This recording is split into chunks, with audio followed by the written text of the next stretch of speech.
ಅಬು ನ್ಯೂಸ್ಗೆ ಸ್ವಾಗತ. ನಾನು ಜಹೀರ್. ನಮ್ಮ ನಡೆ ಸತ್ಯದ ಕಡೆ.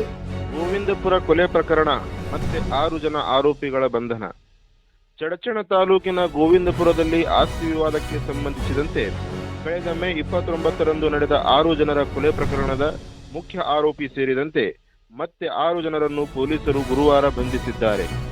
ಅಪ್ಪುಗೌಡ ಪಾಟೀಲ್, ಶಂಗ್ರಪ್ಪ ಅರಕೇರಿ, ಅಪ್ಪ ಸಾಹೇಬ್ ಅಲಿಯಾಸ್ ಕಿಶನ್ ಗೋವಿ, ಸತ್ಯಪ್ಪ ಬಿರಾದಾರ್, ಸುಲ್ತಾನ್ ಬಿರಾದಾರ್ ಮತ್ತು ಮಹೇಶ್ ಬಿರಾದಾರ್ ಬಂಧಿತ ಆರೋಪಿಗಳಾಗಿದ್ದಾರೆ ಎಂದು ಪೊಲೀಸರು ತಿಳಿಸಿದ್ದಾರೆ. ಪ್ರಕರಣಕ್ಕೆ ಸಂಬಂಧಿಸಿದಂತೆ ಈಗಾಗಲೇ 12 ಜನ ಆರೋಪಿಗಳನ್ನು ಬಂಧಿಸಲಾಗಿತ್ತು. ಇದುವರೆಗೂ ಒಟ್ಟು 18 ಜನ ಆರೋಪಿಗಳ ಬಂಧನ ಮಾಡಲಾಗಿದೆ ಎಂದು ತಿಳಿಸಿದ್ದಾರೆ. ಪ್ರಕರಣ ಕುರಿತು ಪೊಲೀಸರು ಹೆಚ್ಚಿನ ತನಿಖೆ ಮುಂದುವರೆಸಿದ್ದು ಉಳಿದ ಆರೋಪಿಗಳಿಗಾಗಿ ಕಾರ್ಯಾಚರಣೆ ನಡೆಸಿದ್ದಾರೆ.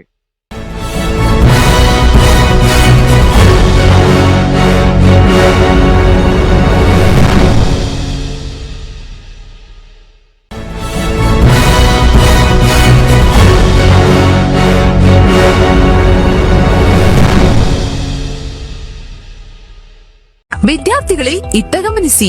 ಎಸ್ಎಸ್ಎಲ್ಸಿ ನಂತರ ಮುಂದೇನು ಎಂಬ ಚಿಂತೆಯೇ? ಹಾಗಾದ್ರೆ ಬನ್ನಿ ಡಾಕ್ಟರ್ ಅಬೂಬ್ಕರ್ ಅವರ Fahad institute of paramedical college and pharmacy academy Sindagi. ನಮ್ಮಲ್ಲಿ ಡಿಎಚ್ಐ, ಡಿಎಂಎಲ್ಟಿ, ಎಕ್ಸ್ರೇ, ಜಿಎನ್ಎಂ ಹಾಗೂ ಡಿ ಫಾರ್ಮಸಿ ಕೋರ್ಸುಗಳಿಗೆ ಪ್ರವೇಶ ಪ್ರಾರಂಭವಾಗಿದೆ. ಅತ್ಯುತ್ತಮ ಬೋಧಕ ವೃಂದ, ಸುಸಜ್ಜಿತ ಲ್ಯಾಬ್ ಹಾಗೂ ಅನೇಕ ಟಾಪರ್ಸ್ ಗಳನ್ನು ನೀಡಿದ ಕೀರ್ತಿ ನಮ್ಮದು. ಕೆಲವೇ ಸೀಟುಗಳು ಮಾತ್ರ.